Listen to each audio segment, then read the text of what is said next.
Assalamu alaikum ګرانو او محترمو کتونکو. نن ورځ به د دویچ lernen auf پښتو د درسونو په لړۍ کې auf essen او aus trinken په باره کې تاسو ته معلومات وړاندې کړو او هغوی به په دریو زمانو حاضر یعنی پریسنس، تیر یا پریتیرچم او زمان کامل یا پرفکت زمانو کې تاسو ته وښیو. نو راځئ شروع وکړو. لومړی auf essen. auf essen تر اخره خوړلو په معنا ده، یعنی تر اخره خوړل. auf essen تر اخره خوړل. او auf essen چې ده هغه د trin باغه بیافن له جملو څخه ده، یعنی دا جدا کېدونکی دی. auf ځان ته، essen ځان ته، او همدا معنا یې ده auf essen تر اخره خوړل. نو موږ به یې په پریسنس، پریتیرچم او پرفکت کې درته وښیو او د auf essen معنا تر اخره خوړل دی او همداشان دا د جدا کېدونکو یا جلا کېدونکو فعلونو له ډلې څخه ده. راځئ مثال وګورو.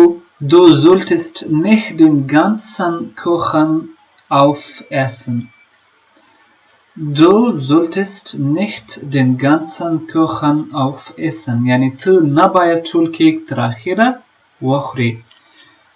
تو نباید ټول کیک den ganzen یعنی ټول Kuchen کیک aufessen یعنی تر پایه تر اخره خوړل. نو aufessen چې ده هغه تر اخره د خوړلو په معنا ده. Du solltest nicht den ganzen Kuchen aufessen. راځو ورپسې بل مثال ته. همدارنګه دویم مثال iss deinen Spinat auf. iss deinen Spinat auf یعنی خپل پالک وخورئ یا خپل پالک تر پایه وخورئ. شپینات پالک ورته ویل کېږي. دلته وګورئ auf essen ځان ته سو. auf essen یعنی iss deinen Spinat auf یعنی دا جدا کېدونکو فعلونو له ډلې څخه ده. auf essen جدا کېږي. همدارنګه ورپسې راځو دلته به یې په پریسنس، پریتیرچم او په راتلونکي برخه کې به یې د پرفکت په اړه باندې د auf essen جملې ولرو. نو لومړی راځو پریسنس ته. ich esse auf. ich esse یعنی زه خورم. auf یعنی زه خورم، زه یو څه شی خورم تر مطلب تر پایه پورې. Du isst auf یعنی ته خوري. sie isst auf یعنی دی نارینه، زی دا ښځینه، is یا همدغه شی isst auf یعنی خوړلو ته ویل کېږي. wir essen auf یعنی د موږ لپاره چې د موږ یې خورو. er isst auf یعنی تاسو یې خورئ. sie همدارنګه دا د تاسو او دویم höflichkeit ته د احترام په خاطر essen auf یعنی په پریسنس کې ich esse auf, du isst auf, sie isst auf, wir essen auf, er isst auf, sie essen auf. راځو په پریتیرچم کې ich aß auf. نو دلته دا تیر حالت په تیر زمانه کې. du aßest auf. sie aß auf. همدارنګه wir aßen auf. aßt auf. sie aßen auf یعنی ټول دی خوړلو په مطلب باندې ده. یو څه شی خوړل یا تر پایه خوړل. ځکه مې د هر یو ځانګړې معنا نه وایله، نو ټول دی خوړلو په معنا ده. همدارنګه دا په پریسنس کې ول یعنی حاضره زمانه، دا پریتیرچم یعنی په تیره زمانه، او همدلته بیا ورپسې پرفکت یعنی زمان کامل یا کامل زمانه یا پر زمانه کې چې یو کار تکمیل شوی وي. په هغه زمانه کې بیا وښیو ich habe aufgegessen. ich habe aufgegessen یعنی دا پارټیسیپ سوای ده. aufgegessen یعنی auf essen جدا کېدونکی ده. aufgegessen یعنی دا پارټیسیپ سوای ده. نو دلته ګورو auf دلته ګی راځي ځکه چې پارټیسیپ سوای ده.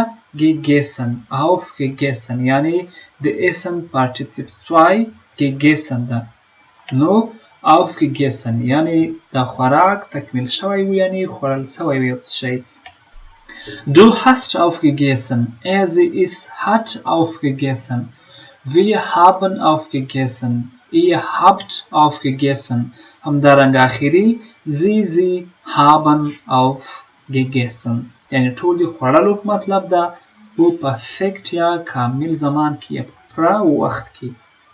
دلته زه دو ته sie ist دی دا هغه wir موږ تاسو یعنی یو څه خوړلی ول تکمیل شوی ده. sie یعنی تاسو sie دویم د Höflichkeit یا د احترام خاطر ده haben aufgegessen. همدارنګه ورپسې راځو imperative ته. imperative دی auf essen. imperative دی امری یا لازمی یو چاته امر کوي یا لازم بولي د هغه جملې لرو. راځو is auf یعنی تر اخیره یې وخوره. تو یو چاته وایي امر کوي یعنی ندایه دلته ورسره راځي یو امریه نښه ده. is auf یعنی تر اخیره یې وخوره. ist auf یعنی تر اخیره یې وخوري تاسو یعنی څو نفره. همدارنګه essen Sie auf یعنی تر اخیره یې وخوري. sie د هغه د احترام خاطر ده یعنی دا یو احترامانه جمله ده. essen Sie auf یعنی تر اخیره یې وخوري. نو دا imperative یا لازمی یا امری ولا په auf essen کې.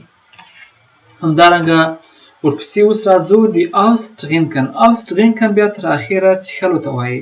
لکه څنګه چې هغه لومړنی فعل تر اخیره خوړلو ته ویل کېدو همدارنګه austrinken تر اخیره څښلو ته ویل کېږي. نو دا هم د جدا کېدونکو یا Triebhaare werden له ډلې څخه ده. راځو دلته مثال ګورو. Ahmad trank seinen Orangensaft aus یعنی aus جدا سو trinken جدا ده. نو مطلب احمد trank یعنی احمد وڅښو seinen د Orangensaft د نارنج بو یا د نارنج جوس aus یعنی تر اخیره یعنی احمد د نارنج جوس تر اخیره وڅښو. د نارنج جوس یا د نارنج بو یا د Orangensaft. همدارنګه دویم مثال ته راځو. Trink den Hustensaft aus یعنی د ټخي بوتل تر اخیره وخوره یا یې تر اخیره وڅښه. trinken څښلو ته وایي. den Hustensaft یعنی د ټخي بوتل یا د ټخي شربت aus یعنی تر اخیره پورې څښل یعنی د ټخي بوتل یا د ټخي شربت تر اخیره وڅښه. اوس راځو austrinken په presens Präteritum او perfekte نو ich trinke aus یعنی زه تر پای څښم. du trinkst aus یعنی ته تر پای څښې. sie es trinkt aus یعنی دی هغه تر پای څښي. wir trinken aus یعنی موږ تر پای څښو. trinkt aus یعنی تاسو تر پای څښئ. sie یعنی تاسو ولی Höflichkeit ده trinken aus. راځو Präteritum تیره زمانه کې. ich trank aus یعنی ما څښلی ولو تیره زمانه ده. du trankst aus یعنی تا څښلی و تیره زمانه ده. sie es trank aus. wir tranken aus یعنی موږ څښلی و. trankt aus. sie tranken aus. Höflichkeit او د تاسو په معنا ده. نو دا په presens کې او همدارنګه ورپسې دا د Präteritum یعنی تیر حالت کې ده. دلته trinken ده. trank یعنی تیر زمانه ده. Präteritum. راځو اوس پرفکټه یعنی کامله زمانه یا پر زمانه کې یو شی کار تکمیل شوی وي. نو ich habe ausgetrunken یعنی ما یو شی څښلی ول یعنی په تکمیل حالت باندې ده. ausgetrunken یعنی پرفکټ کې. همدارنګه du hast ausgetrunken. sie es hat ausgetrunken یعنی haben دا ورپسې partizip 2 ده په پرفکټ کې یا په پر زمانه کې. همدارنګه راځو ورپسې. wir haben ausgetrunken. ihr habt ausgetrunken. sie haben ausgetrunken یعنی دا ټول د څښاک په معنا ده په پرفکټ زمانه کې او دا کار یعنی تکمیل شوی ده پرفکټ کې ده. haben ورپسې partizip 2. راځو اوس imperative ده په austrinken کې. trink aus یعنی تر اخیره یې وڅښه یعنی drink aus تر اخیره یې وڅښه. trinkt aus یعنی ټي ورسره راغله او تر اخیره یې وڅښه. مثلا یعنی تاسو څو نفره یعنی تاسو څو نفر یاستئ جمع ده. Trinken Sie aus یعنی تر اخره وڅښه. Sie Höflichkeit یعنی د احترامانه جمله ده. Trinken Sie aus یعنی تر پای وڅښه. نو دا و imperative یا امری یا لازمی په aus trinken کې. نو دا و د auf essen او auf trinken په باره کې معلومات، مثالونه، همدارنګه په تیره، حاضره او کامله زمانه کې مثالونه او د هغوی تشریح. امید لرم چې دې درس نه به ډېر څه زده کړئ او د افغان ګرځندوی چینل حتما د سره سبسکرایب کړئ، بیل آیکن د سره پریس کړئ تر څو د ټولو اپډیټونو په وخت خبر شئ. Thanks for watching and do subscribe our channel and press the bell icon for getting the quick notifications while I'm uploading any updates. Have a wonderful time. Bye bye.